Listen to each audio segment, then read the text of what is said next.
Baik, Assalamualaikum warahmatullahi wabarakatuh. Waalaikumsalam warahmatullahi wabarakatuh. Pak, sebelumnya kami izin untuk memperkenalkan diri dulu ya. Perkenalkan, nama saya Putri Adinda Maulidatul Hasanah dari Prodi PGSD Universitas Negeri Surabaya. Kenalkan, nama saya Nurlailatul Amanah dengan Prodi PGSD UNESA.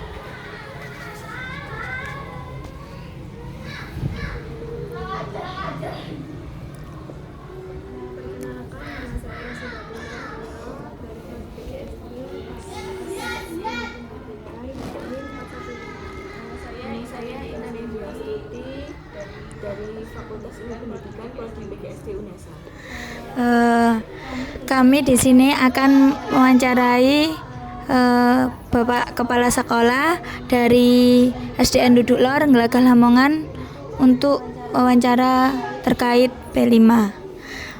Bapak, sebelum kami wawancara, mohon perkenalkan dirinya. Terima kasih. Assalamualaikum warahmatullahi wabarakatuh. Waalaikumsalam warahmatullahi wabarakatuh. Alhamdulillah, kita bersyukur atas nikmat dan karunia Allah.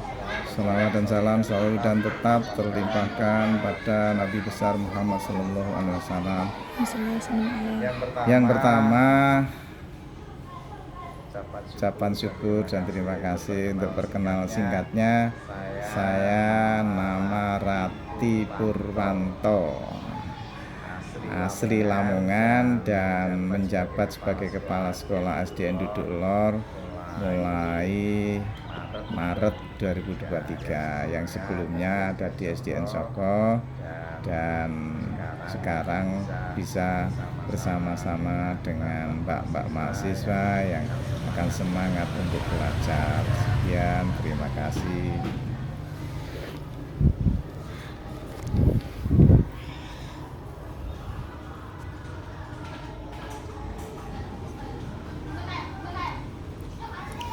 Pak, kula mau nanya, mengapa proyek penguatan profil pelajar Pancasila membutuhkan alokasi waktu tersendiri? Ya, karena terkait dengan P5 ini orientasinya adalah ke penguatan karakter. Tentunya terintegrasi dengan mata pelajaran-pelajaran yang lain.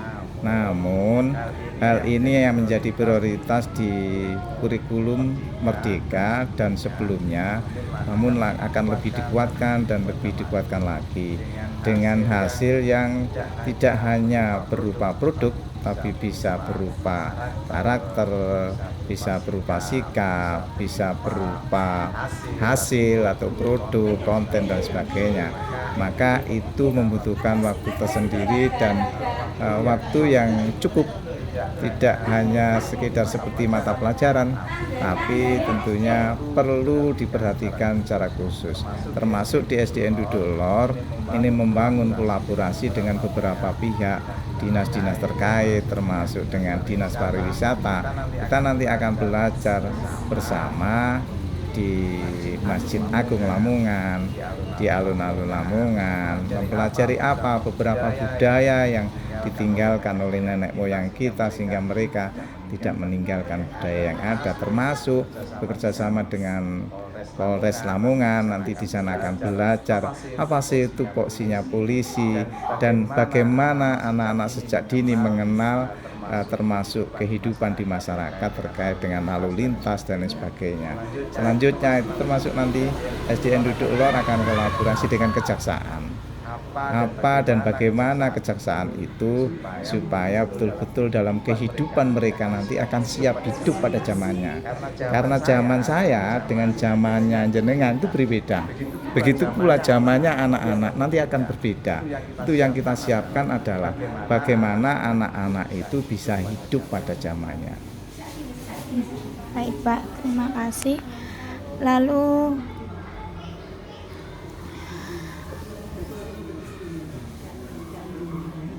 Lalu bagaimana kurikulum Merdeka bisa terus diterapkan secara berkelanjutan, Pak?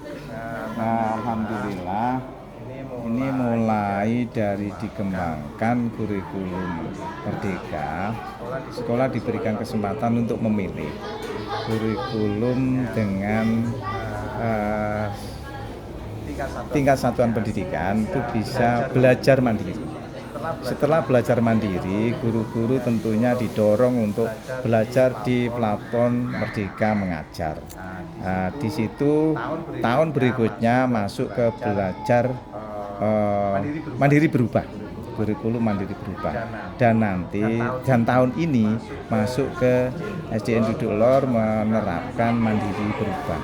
Jadi semuanya terutama di kelas 1, kelas 2, kelas 4 dan kelas 5, kecuali kelas 3 dan kelas 6 masih kurikulum 13. Jadi 4 kelas sudah menggunakan kurikulum Merdeka dengan pilihan mandiri berubah. Di situ setiap kegiatan kita berbasis data. Datanya dari mana? Datanya tentunya dari rapot pendidikan. Di rapot pendidikan itu berasal dari ANBK, di sana sudah terbaca bagaimana hasil numerasi anak SDN Duduk Lor, bagaimana hasil literasinya, karakternya bagaimana, survei lingkungannya bagaimana, dan ini diambil di kelas 5 serta Bapak Ibu guru mengisi survei lingkungan pelajar. Dan alhamdulillah untuk tahun ini terkait itu SDN Duduk Lor mengalami peningkatan. Jadi mudah-mudahan, mohon doanya, ketika meningkat walaupun semuanya belum biru tapi masih hijau semuanya, itu akan mendapat reward bos kinerja. Mudah-mudahan itu doanya, dan kita selalu perbaiki dan kita tingkatkan. Maka pengembangan SDM di gurunya itu terutama harus selalu dijalankan dan ditingkatkan. Merujuk dari mana? Rekomendasi dari rapat pendidikan nanti misalnya terkait dengan perundungan. Di sana ada topik tentang perundungan, ada disiplin positif. Kalau dulu itu kan hukuman bisa fisik dan lain sebagainya, namun sekarang itu diterapkan dengan teori-teori terbarunya ada di sana. Mulai dari awal masuk di sana diterapkan adanya asesmen. Kalau dulu mungkin hanya sekedar kemampuan yang ada, tapi sekarang sudah banyak diterapkan, dan Bapak Ibu guru memang harus belajar di PMM, dan itu satu-satunya saat ini yang direkomendasikan, dan alhamdulillah hasilnya sudah bisa dirasakan. Semoga ke depan akan lebih meningkat lagi. Baik Pak, terima kasih. Baik Bapak, mengapa kita memerlukan kurikulum Merdeka? Nah ini tentunya untuk di Indonesia khususnya, beberapa kurikulum yang sudah berjalan kemarin memang ada kekurangan-kekurangan, termasuk kalau dilihat dari PISA, Indonesia sangat tertinggal.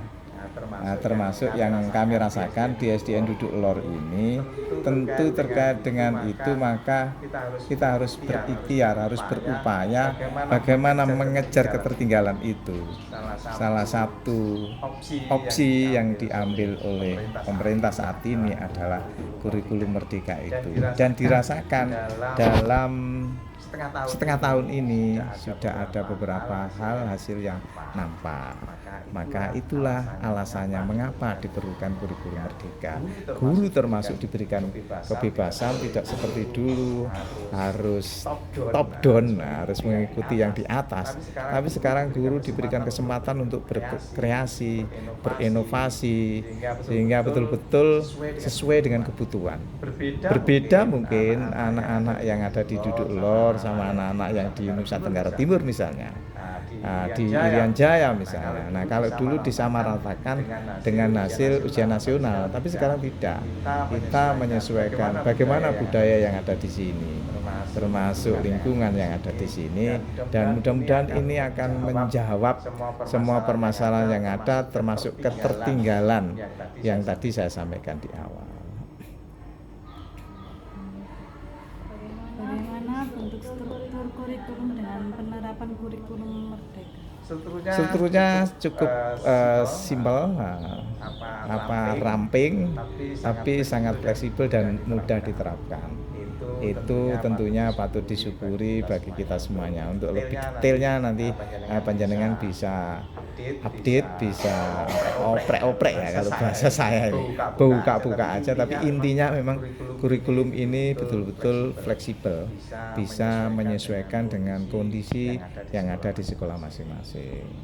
Itu yang kami rasakan.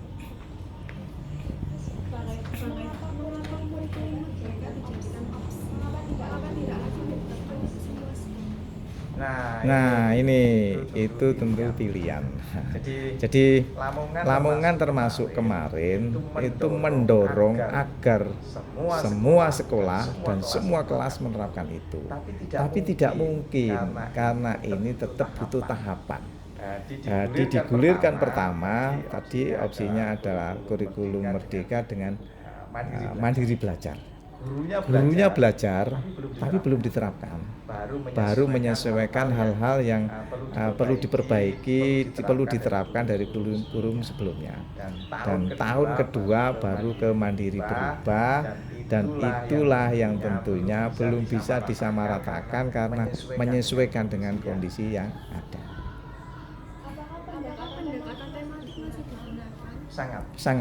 Sangat digunakan karena kita di usia SD ya. Di usia ini tentunya guru harus pintar meracik dengan kurikulum yang ada dan diberikan kesempatan untuk itu, termasuk temanya. Dan beberapa pelajaran memang lebih disederhanakan, tapi ya, untuk berpikir akan menjadi lebih berpikir kritis ya. Tidak terlalu banyak beban, tapi bisa mengena sesuai dengan tujuan yang utama. Ada perubahan jam pelajaran Bapak dengan diterapkannya kurikulum merdeka ini? Beberapa hal materi pelajaran ada, tapi secara umum tidak. Kenapa? Karena kita itu berupaya melayani anak-anak itu semaksimal mungkin. Kalaupun mata pelajaran ataupun materi yang diberikan itu sudah terukur dengan batasan jam tertentu, tapi kita sebagai sekolah yang ada di lingkungan sini menambahkan beberapa hal sehingga waktu itu tetap seperti dulu. Jadi ada penambahan pembiasaan di pagi hari, di siang hari, termasuk mungkin tidak ada di dalam kurikulum untuk sholat jamaah, tapi kita adakan. Bagaimana dengan terkait keingin tercapaian karakter itu, maka perubahan jam secara keseluruhan itu lebih ditingkatkan, tapi beberapa mata pelajaran ada yang ditiadakan. Jadi seperti yang dulu ada IPA sendiri, PS sendiri, sekarang menjadi IPAS itu.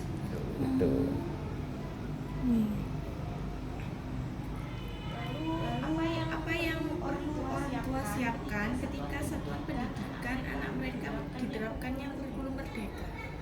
Ya, alhamdulillah pertanyaan Mbaknya bagus sekali. Jadi seperti awal tadi, kolaborasi sekolah itu sangat penting. Karena wali murid atau orang tua harus memahami apa yang ingin menjadi visi misi sekolah ini. Nah, supaya tercapai, maka wali murid beberapa hal yang harus disiapkan, mulai pembiasaan bangunnya, beberapa modul ajarnya, yang itu tentunya berubah. Dan ini selalu kita komunikasikan dengan cara pertemuan-pertemuan bertahap. Maka para orang tua tentunya mendukung dan tentunya untuk sekolah tidak ada kendala terkait dengan pelaksanaan kurikulum merdeka ini. Banyak hal tentunya yang harus disiapkan orang tua, terutama adalah posisi psikologis. Kalau dulu belajar dengan cara konvensional, tentunya sekarang banyak ada ya daring, ya luring itu kan. Nah, termasuk itu tentunya wali murid sudah terbiasa. Kalau dulu anak-anak mungkin tidak boleh membawa HP, ya, sehingga orang tua bekerja sama dalam hal untuk melarang itu. Tapi sekarang dalam waktu tertentu harus bawa HP, harus disiapkan pakai data. Itu salah satunya, di samping yang lain-lain. Ya, baik Bapak, terima kasih atas partisipasinya. Mohon maaf jika kita ada kesalahan kepada Bapak. Saya mohon maaf yang sebesar-besarnya. Assalamualaikum warahmatullahi wabarakatuh. Demikian pula saya atas nama Kepala Sekolah SDN Duduk Lor, Kecamatan Glaga, Kabupaten Lamongan, mewakili teman-teman yang ada, mungkin ada sikap, ucapan yang kurang berkenan, juga mohon maaf. Dan selanjutnya mohon disampaikan salam kami kepada Sivitas Akademika, terutama di Fakultas Ilmu Pendidikan, program pendidikan S1 PGSD. Ya, mudah-mudahan kalau ada program-program yang bisa dikolaborasikan, bisa dipilih untuk SDN Duduk Lor, dan insya Allah siap. Misalnya ada PPL, ada PPG yang diturunkan untuk praktek di SD sini. Kami sangat terbuka dan menyampaikan terima kasih. Tentunya saya akhiri sekali lagi mohon maaf. Wassalamualaikum warahmatullahi wabarakatuh. Waalaikumsalam warahmatullahi wabarakatuh.